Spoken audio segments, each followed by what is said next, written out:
Saudações a todos, meu nome é Jezreel, sou médico, radiologista e patologista, e neste vídeo para estudantes e profissionais da área de saúde vamos conversar sobre 3 formas de edema que existem no cérebro.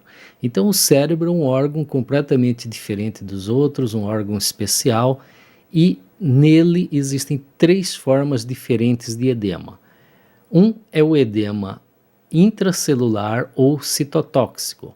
Outro é o edema vasogênico, e um terceiro edema é o edema intersticial, ou transependimário. Veja, o edema citotóxico é um edema intracelular. O que acontece é que você tem as células no cérebro, tanto os neurônios quanto as células da glia e até as células endoteliais.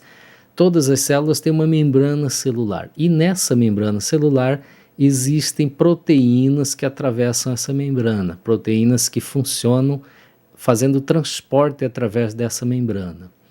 Uma dessas proteínas é a bomba de sódio e potássio. A bomba de sódio e potássio, ela joga o sódio para fora da célula e joga o potássio para dentro da célula. Então, a concentração de sódio fora da célula é maior do que dentro da célula.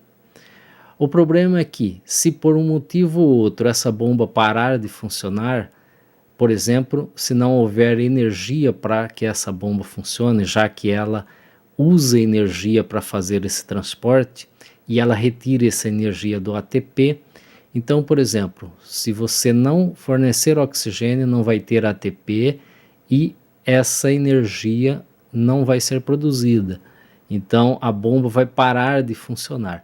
E aí o que acontece? O sódio que está numa concentração mais alta fora da célula vai entrar para dentro da célula. Nessa entrada do sódio ele leva consigo o cloro, né? O NaCl, é o sal. Ele entrando para dentro da célula, ele vai atrair água para dentro da célula. Então vai acumular água dentro das células, tanto dos neurônios quanto das células da glia, e essas células vão entumecer, vão inchar.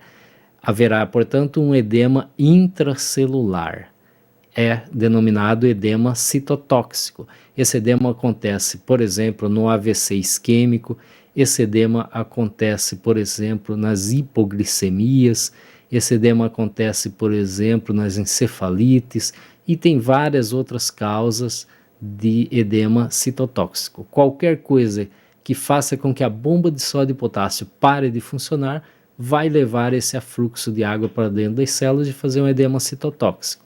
Lembrando que esse edema vai fazer com que haja restrição de difusão da água e vai aparecer então na sequência de difusão hipersinal, vai brilhar na difusão, na sequência de difusão da ressonância magnética, e vai ter hipossinal no mapa ADC, e aí a gente consegue identificar esse edema citotóxico.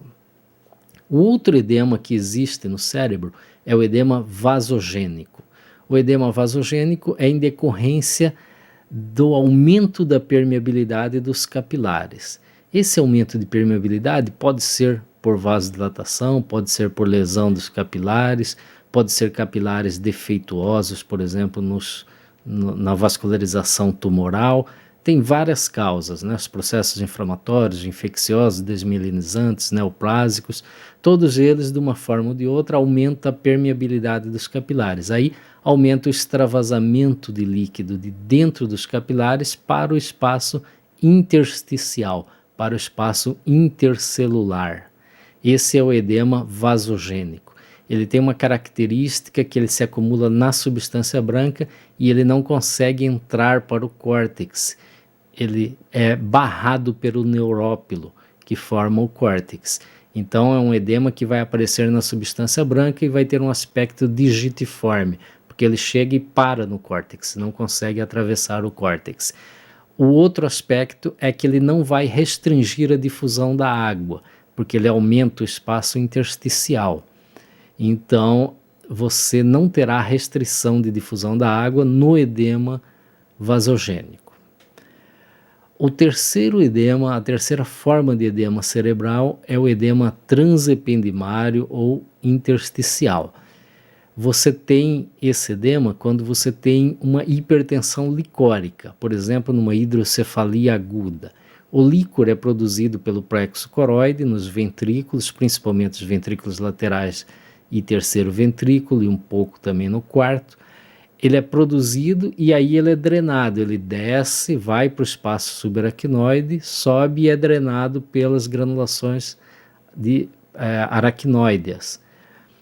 O que acontece é, se você obstruir a saída desse líquor, ou se você bloquear a absorção desse líquor, vai acabar acumulando esse líquor dentro dos ventrículos, a pressão vai aumentar, e aí ele vai permear a parede do ventrículo e vai começar a transudar de dentro do ventrículo para dentro do parênquima cerebral, atravessando o epêndima, atravessando a parede dos ventrículos.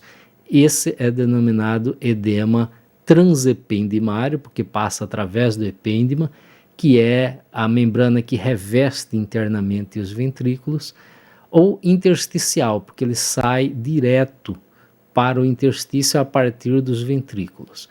Então, é a terceira forma de edema cerebral. Existe uma outra forma de edema cerebral, que na verdade não é bem um edema, mas é denominado inchaço cerebral. O que acontece é uma desregulação da circulação sanguínea cerebral e ocorre uma hiperemia, um aumento de volume dos vasos cerebrais e o cérebro como um todo se entumece, né? Forma então um inchaço cerebral, ok?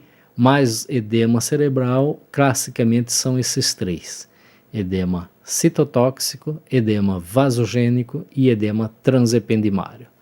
Então, nesse vídeo era isso, obrigado e até o próximo.